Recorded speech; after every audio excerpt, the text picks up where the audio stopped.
ici Louis the Pro. Aujourd'hui, je vais vous montrer le test du iPad connecteur USB et SD. Alors ça marche seulement sur iPad, pas sur iPod Touch ni iPhone. Et ça marche pas avec tous les clés USB. Par exemple, il faut qu'il y ait le dossier DCIM sur la racine, pareil que sur SD. Alors, on va commencer par le test du iPod Touch.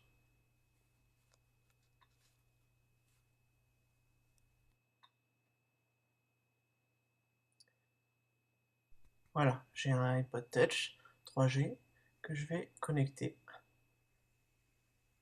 là.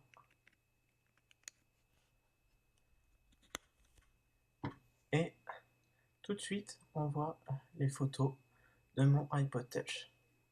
Aucun problème.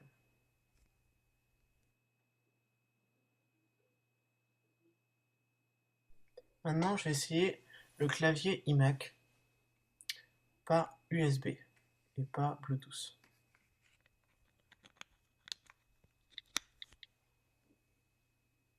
Alors là, il dit qu'il n'est pas supporté. Alors, on va aller dans Notes.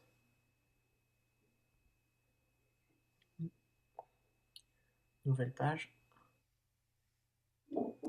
Et on va se rendre compte que voilà, ça marche. Alors qu'il disait qu'il n'était pas supporté. Voilà, je vais écrire un peu n'importe quoi. Je vais effacer. Vous voyez que ça marche plutôt pas mal. Assez bien.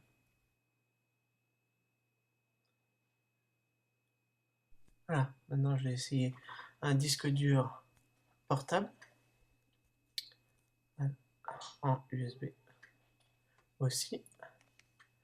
Et voilà, je le connecte. Et il n'y a rien qui se passe. Ça ne marche pas.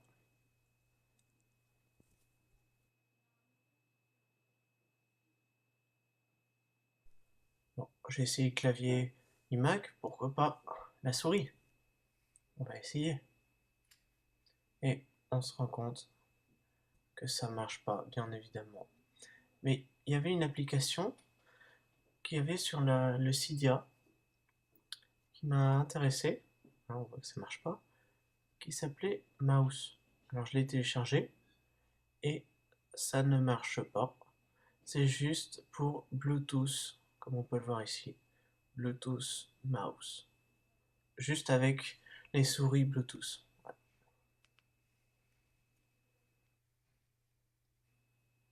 Voilà, c'était le test de connecteur iPad connector.